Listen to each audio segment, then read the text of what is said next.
Selamat siang. Perkenalkan, nama saya Yonatan Handrianus Liganata, NIM 147 dari kelas D Manajemen. Di sini saya akan menjelaskan atau mempresentasikan sedikit tentang apa itu teknik optimasi. Saya akan menjelaskan sebisa mungkin dan saya akan menjelaskan senyaman mungkin. Teknik optimasi. Pertama, pengertian dari teknik optimasi itu sendiri. Optimasi adalah proses pencarian satu atau lebih penyelesaian yang berhubungan dengan nilai-nilai dari satu atau lebih fungsi objektif pada suatu masalah sehingga diperoleh suatu nilai yang optimal. Optimasi adalah salah satu disiplin ilmu dalam matematika yang fokus untuk mendapatkan nilai minimum atau maksimum secara sistematis dari suatu fungsi, peluang, maupun pencarian nilai lainnya dalam berbagai kasus. Terminologi optimalisasi ekonomi adalah maksimalisasi output dan minimalisasi input. Menurut John McManus, teknik adalah sebuah struktur konseptual yang tersusun dari fungsi-fungsi yang saling berhubungan yang bekerja sebagai suatu kesatuan organik untuk mencapai suatu hasil yang diinginkan oleh suatu perusahaan itu sendiri. Optimasi berasal dari kata Inggris optimization. Kata benda yang berasal dari kata kerja optimize. Kata kerja optimize berasal dari kata sifat optimal. Bentukan kata optimal dengan imbuhan ice akan membuat al pada optimal dipenggal sehingga hasilnya menjadi optimize. Jadi, teknik ini merupakan aplikasi dari teori ekonomi yang digunakan sebagai ilmu pengambilan keputusan bagi manajer agar mencapai tujuan secara efektif dan efisien. Untuk menentukan berapa besarnya laba yang layak ditentukan oleh perusahaan. Yang kedua, saya akan menjelaskan optimasi fungsi tujuan. Optimasi hampir dapat digunakan dalam berbagai bidang untuk mencapai efektivitas dan efisiensi dari target yang diinginkan. Tujuan dari optimasi sendiri adalah untuk menentukan total biaya minimum, maka model dalam matematikanya atau model lain dalam matematikanya bisa disebut minimasi. Dari sudut pandang ekonomi manajerial sendiri, pilihan optimal merupakan solusi yang efisien, berhasil guna, dan efektif berdaya guna. Alternatif pilihan dapat dikatakan efektif jika tingkat output produksi mencapai tingkat yang maksimal berdasarkan pada tingkat penggunaan input yang telah ditetapkan. Masih dalam optimasi fungsi tujuan, optimasi merupakan suatu proses penentuan kemungkinan penyelesaian yang terbaik dari suatu masalah. Maka pada masalah ini dikenalkan metode-metode yang digunakan untuk menyajikan hubungan-hubungan ekonomis dan kemudian mencoba beberapa alat analisis yang sering digunakan dalam proses optimasi itu sendiri. Analisis optimalitas seringkali merupakan penentuan nilai maksimum atau nilai minimum. Nilai-nilai dari suatu fungsi bisa dihitung dan disajikan dalam sebuah tabel atau grafik. Sebuah tabel atau grafik yang nanti akan kita bahas. Alat-alat analisis yang dibahas dalam masalah ini digunakan dalam segala bidang ekonomi, terutama sekali dalam bidang ekonomi manajerial. Konsep analisis optimasi. Analisis optimasi dapat mudah dijelaskan dengan mempelajari proses perusahaan dalam menentukan tingkat output, yang mana memaksimalkan laba total dengan mempergunakan kurva menerima total dan biaya total dari bab yang menentukan tahap analisis marginal berikutnya yang merupakan perhatian utama kita. Sementara perusahaan memaksimalkan laba yang ditentukan dengan kurva penerimaan total dan biaya total. Analisis marginal merupakan salah satu konsep terpenting pada ekonomi manajerial secara umum, dan dalam analisa optimasi khususnya. Menurut analisis marginal, perusahaan memaksimumkan keuntungan bila penerimaan marginal sama dengan biaya marginal. Untuk menjawab pertanyaan berapa besarnya laba yang layak untuk ditentukan oleh perusahaan, maka perlu melakukan perhitungan penentuan laba dengan teknik optimasi atau optimization technique. Selanjutnya saya akan menjelaskan tentang teknik optimasi. Teknik optimasi adalah suatu proses pengambilan keputusan yang memerlukan suatu teknik yang dapat digunakan untuk membantu mengambil keputusan untuk menentukan keputusan. Teknik optimasi ekonomi ini pada umumnya menyederhanakan kompleksitas permasalahan dengan hanya memfokuskan pada ruang lingkup yang ditentukan dan sifatnya terbatas. Sebagai contoh, permasalahan dalam penetapan jumlah produknya untuk mencapai total pendapatan perusahaan yang telah ditetapkan sebelumnya untuk proses pengambilan keputusan, maka masalah optimasi ekonomi dapat diterapkan 3 teknik analisis. Jadi dalam teknik optimasi ini terdapat 3 teknik analisis, yaitu yang pertama persamaan, yang kedua ada tabel, dan yang ketiga ada grafik, yang tujuannya untuk menentukan atau menemukan suatu alternatif hasil yang sangat optimal bagi suatu perusahaan atau apapun itu. Yang pertama di sini saya akan menjelaskan tentang persamaan fungsi. Yang nomor pertama, persamaan fungsi merupakan persamaan matematis yang menyatakan hubungan antara dua hal. Beberapa contoh persamaan fungsi yang dibahas dalam ekonomi manajerial antara lain. Jadi dalam persamaan fungsi ini dibagi menjadi 3 lagi. Yang pertama ada fungsi permintaan, fungsi penasaran, dan hubungan kuantitas dan pendapatan. Yang pertama, fungsi permintaan. Fungsi permintaan sendiri dapat dirumuskan sebagai berikut. Yang pertama, Q sama dengan A min BP, A dikurangi BP. Yang kedua, Q sama dengan 7 dikurangi 80P. Yang kedua ada fungsi penawaran. Fungsi penawaran sendiri dapat dirumuskan sebagai berikut. Yang pertama, Q sama dengan min A plus BP. Yang kedua, Q sama dengan min 20 min plus, sebentar saya ulang. Yang kedua ada Q kurangi 20 dikurangi 20 ditambah 45P.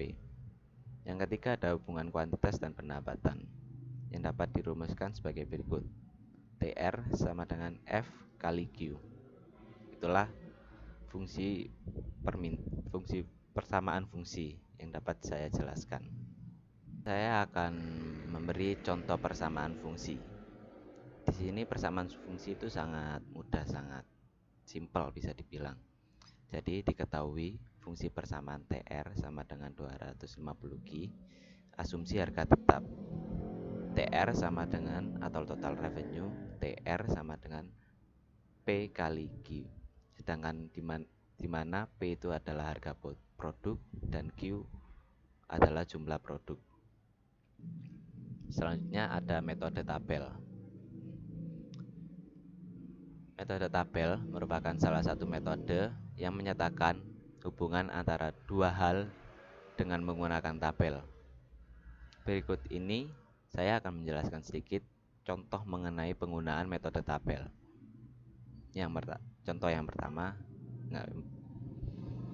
diketahui fungsi persamaan TR sama dengan 200Q.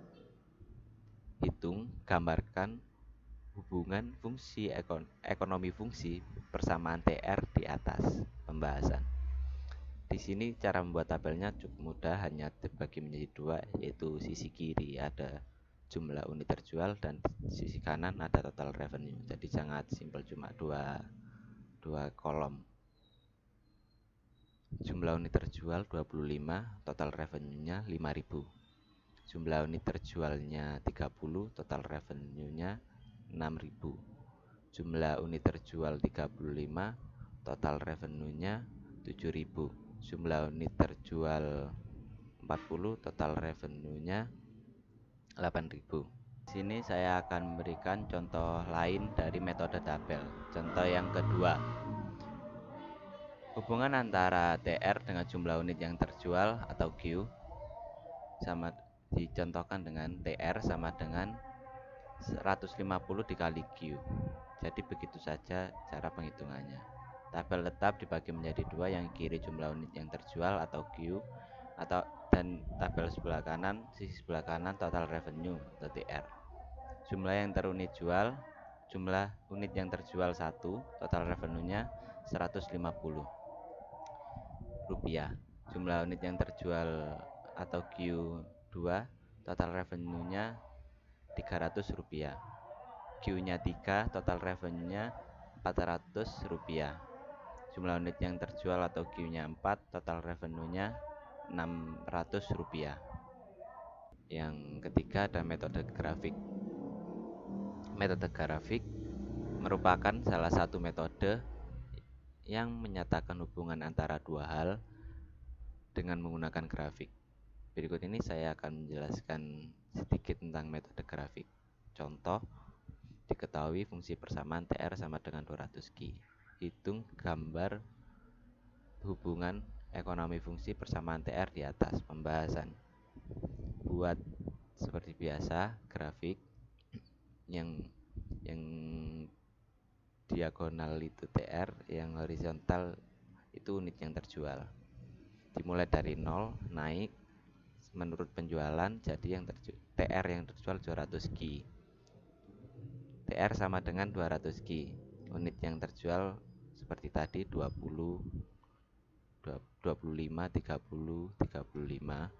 Sedangkan total revenue-nya 5.000, 6.000, 7.000 dan 8.000. Itulah metode grafik. Di sini saya akan menjelaskan sedikit tentang beberapa perangkat teknik optimasi. Yang pertama ada benchmarking. Benchmarking adalah upaya mencari jalan bagaimana agar perusahaan dapat melakukan operasional yang lebih baik melalui penginderaan perusahaan lain atau mengcopy metode perusahaan lain, yang tentu saja bisa dilakukan improvisasi yang sesuai dengan kondisi perusahaan. Kata kuncinya adalah komparasi, adopsi, improvisasi. Yang kedua adalah total quality management. Upaya secara konstan untuk improvisasi pada ranah mutu produk dan proses produksi. Itu adalah arti dari total quality management. Upaya total quality management dapat dilakukan melalui penerapan kerja tim yang solid serta secara terus-menerus melakukan pengawasan, pengendalian, serta benchmarking. Yang ketiga adalah reengineering atau pendesainan ulang secara radikal seluruh proses perusahaan untuk meraih keunggulan, kualitas, layanan, dan profitabilitas dengan cepat. Yang keempat adalah learning curve, penganalisaan peningkatan pencapaian hasil secara kontinu berdasarkan tingkat pencapaian sebelumnya, meningkatkan kepercayaan bahwa keunggulan kompetitif dapat diperoleh melalui penguasaan informasi dan pembelajaran secara kontinu. Selanjutnya saya akan menjelaskan tentang ragam teknik optimasi. Di sini teknik optimasi dengan kalkulus, optimization with kalkulus sebagaimana namanya. Teknik ini menggunakan perhitungan matematis atau kalkulus. Teknik ini biasanya digunakan untuk yang pertama adalah untuk menentukan nilai maksimum atau minimum output produksi yang dapat menciptakan laba maksimal. Caranya adalah pertama dengan menggunakan turunan atau derivasi tingkat satu dari suatu fungsi. Yang kedua, membedakan antara nilai maksimum dengan nilai minimum. Dan caranya adalah dengan menggunakan turunan atau derivasi tingkat kedua. Terus saya akan menjelaskan optimasi multivariate. Optimasi multivariate merupakan proses penentuan nilai maksimum atau minimum atas suatu fungsi yang memiliki dua atau lebih variabel.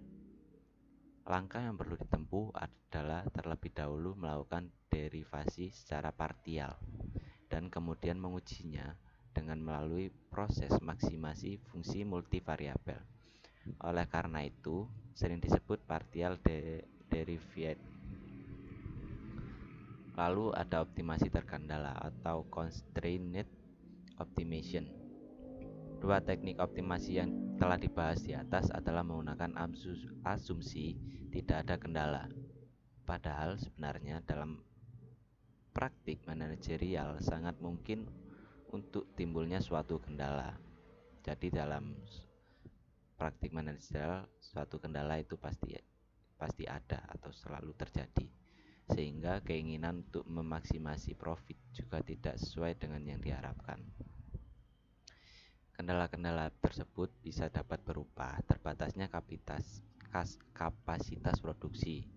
Jadi setiap perusahaan memiliki suatu kapasitas yang terbatas. Jadi itu bisa jadi masalah atau kendala-kendala. Yang kedua, tidak tersedianya tenaga terampil atau sumber daya manusia yang kurang mumpuni, sehingga itu bisa juga menjadi timbul masalah. Yang ketiga, kelangkaan bahan baku.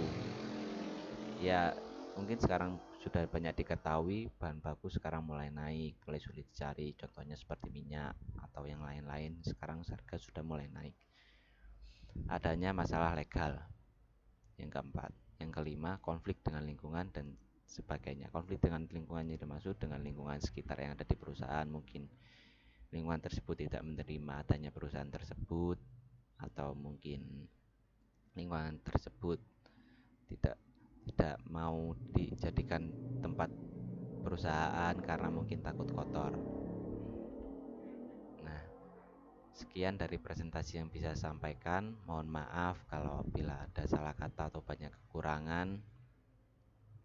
Sekian dari saya, terima kasih.